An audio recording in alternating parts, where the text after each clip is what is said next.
And welcome to Quick Conversations as we continue the celebration of Hispanic Heritage Month. My name is Jerry L. Johnson, and today we'll be discussing the history and globalization of Latin contemporary Christian music. Joining us, we have recording artist Lucía Parker, as well as the Chief Creative Officer for Adarga Entertainment Group, Henry Alonso, and the Creative Manager at Adarga Entertainment Group, Vanessa Keeley. We're so excited to hear a little bit about the history of Latin CCM music. And just as a quick reminder, this will be recorded via Zoom for playback on Facebook.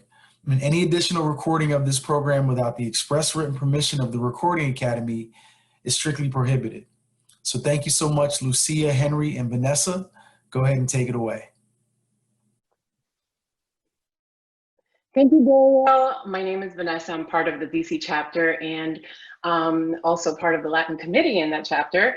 And during this conversation, we will share about the heritage of faith-based or sacred music in Latin America and Spanish-speaking communities in the US, focusing on how the Latin Christian contemporary music genre has evolved throughout time. And we will also discuss the current cultural relevance of Latin CCM, as we like to call it, and how globalization has impacted artist development in the Latino faith-based music industry. That's a mouthful. And with us, we have Lucía Parker. She is a multiple Dove Award and Latin Grammy nominated artist, songwriter, and amazing worship leader. Lucía was born and raised in El Salvador, fluent in both Spanish and English, go girl, and has a heart for multicultural expressions of faith-based music. Welcome, Lucía. Thank you. I'm so honored and happy to be here. Viva El Salvador. Thank you. Yeah. And Henry, who is from Guatemala, is the founder and chief creative at Adarga Entertainment Group. Some corporate clients and partners include Sony Music, Integrity Music, Curb Records, Essential Music Publishing, HarperCollins, AdRep, DashGo, and Multitracks.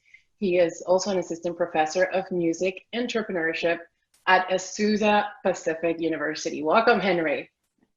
Hi, guys. By the way, Lucía, best cheese I've ever had in my life in El Salvador. Really? No, yeah. Cheese. We'll talk about that later. Let's talk about that. Yes, me too. I've never been to El Salvador, so that's something to look forward to. Oh, well, you gotta try pupusas, our typical place. Oh, I've tried that. Those are the bomb. All right, Lucía, let's get to it. I wanted to ask you if you can tell us a little bit about the music of the church where you grew up and how it has changed in the last 5 to 10 years. Tell us a little bit about that.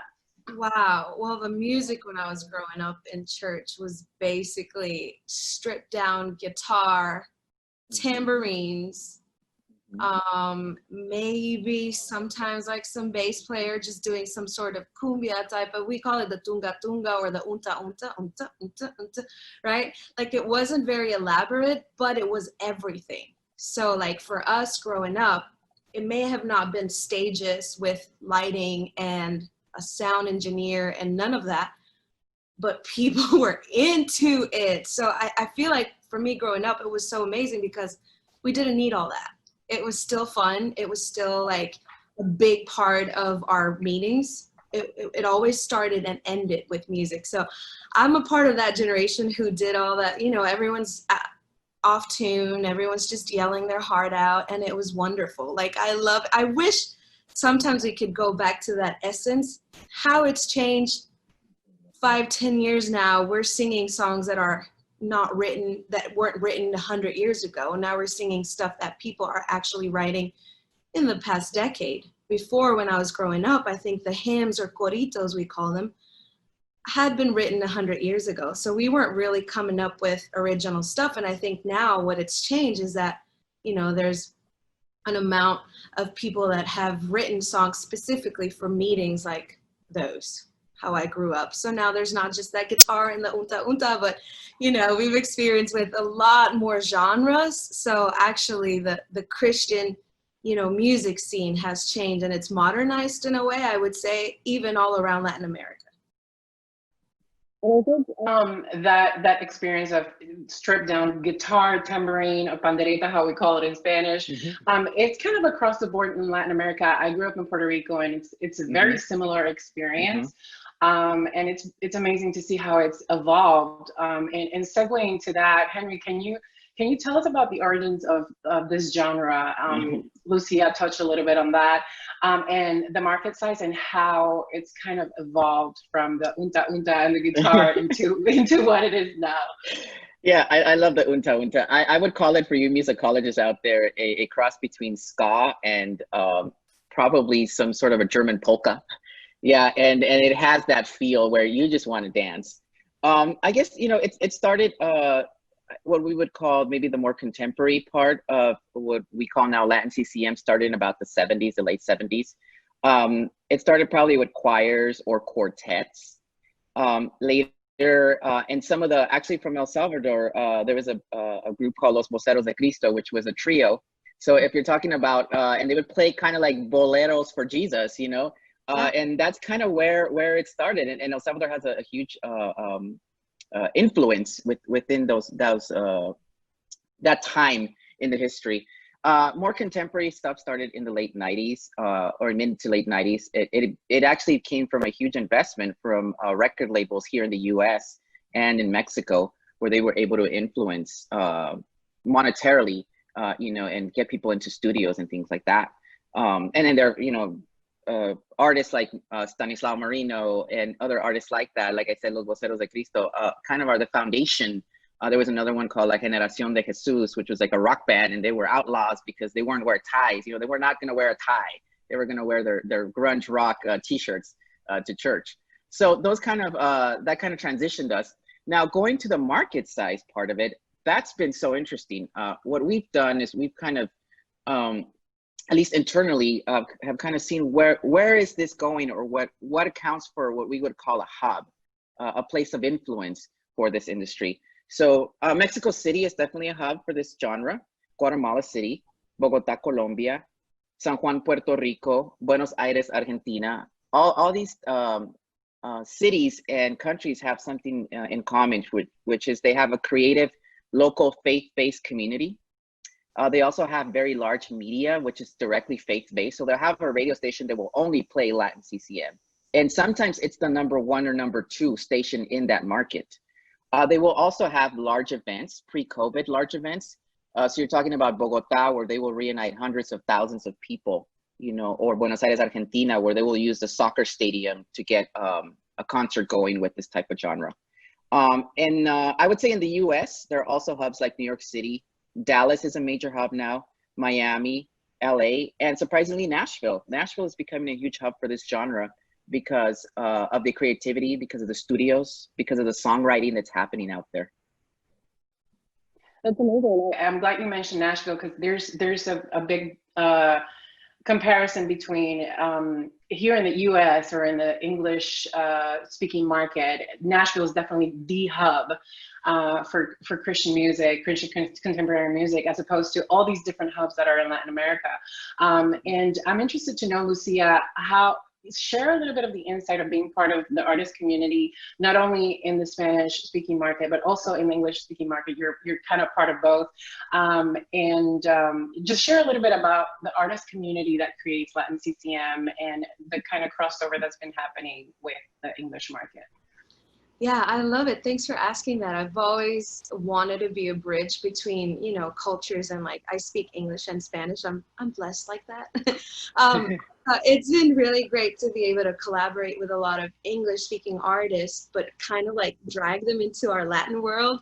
And I think that's where my world collides, dragging these artists to, hey, hear about Latin music, and then also dragging my Latin artist friends to be hey, let's collaborate. Let's be open-minded to create not just what we've been creating for so long. No, if you're Latino, this is what you need to sound like. I think for me, it's been this. I'm still in that creative mode of how to merge two different worlds. I love gospel music, but I did not grow up hearing these amazing gospel vocals. So it's a pretty interesting thing. I think I'm here in Nashville, so I love to see how the creativity you're talking about really is rubbing off into our Latin community, because more and more I see artists from the Latin Christian industry coming here to write. I had never seen that 10 years ago. People weren't writing, people were just translating. People were just kind of like mimicking what was happening in the English CCM world. And now more and more,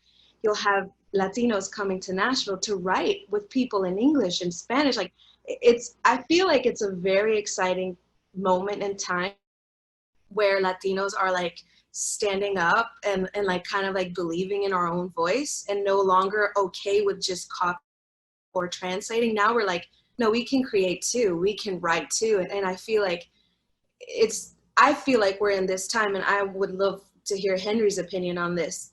Like before, if you weren't a part of a big label, basically creating and exposing your work was dependent on bureaucracy, some radio wanting to play your music. But now we've discovered that we can just put our stuff out there and go directly to the consumer or the listener, and we can jump the bureaucracy of some radio not wanting to play our music or some big not wanting to support, and we just go for it. And I think to me that's exciting, because now, before it was just the big names being able to create and expose their work. Now anybody can create, and anybody without a big name or without a big label can put material out there and get directly to the people, to the friends, to the family, to the fans. So I think it's exciting times. What do you think, Henry? Like, I'm seeing more and more people coming to write and create, and you no longer need to go book a super expensive recording studio per se, like a commercial, because everybody's starting to buy gear at home, and you're being able to like create without having to spend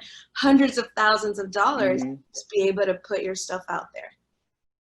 Yeah, Lucia, I do believe that digitalization has democratized our part of the industry, and it's so evident. You know, I guess one of the ways that we can see it is that, yeah, completely independent artists are getting just as many streams and views on YouTube and, you know, streams on the DSPs as an artist with a big name record label behind them. And that is because they've been able to directly target market that part of the industry, which is something that is happening now. And it's, I mean, I would say our industry, when talking about what we call Latin CCM, is about 95 to 98% independent. So the labels don't really have a huge influence. It's mostly label service companies that come in and help and create the environment, create the infrastructure for the artist to be able to succeed. But it's not necessarily that the label owns any masters or any publishing.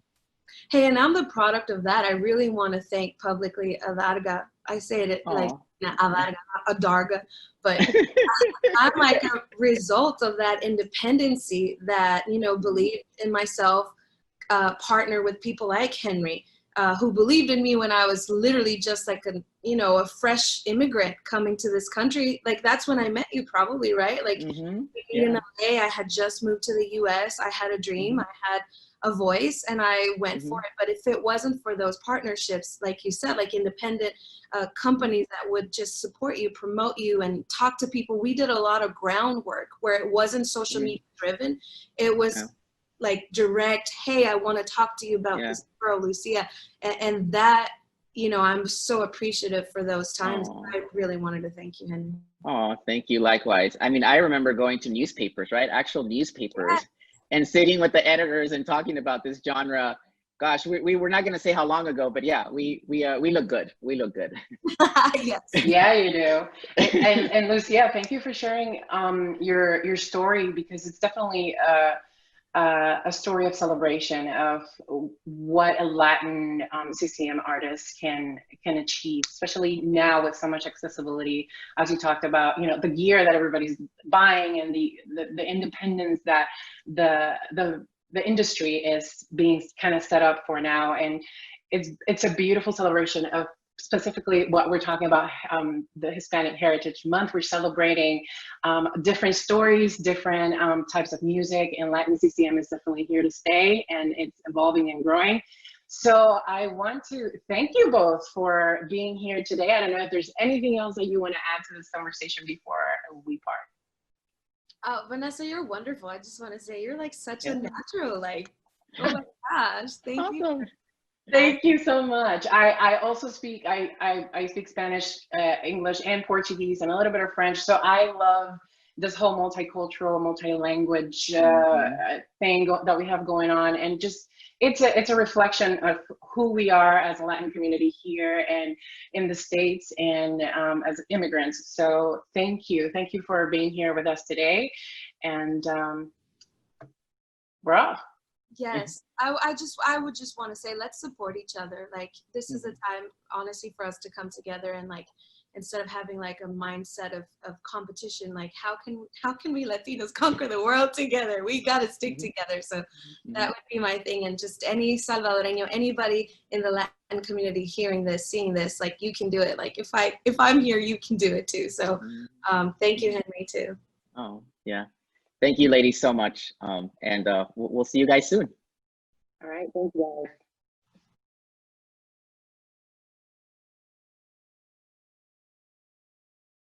What's up, y'all? This is B.O.B. This is G-Eazy. I'm Mo. This is Julia Michaels. This is Logic. Make sure you subscribe to the Recording Academy channel. Flex.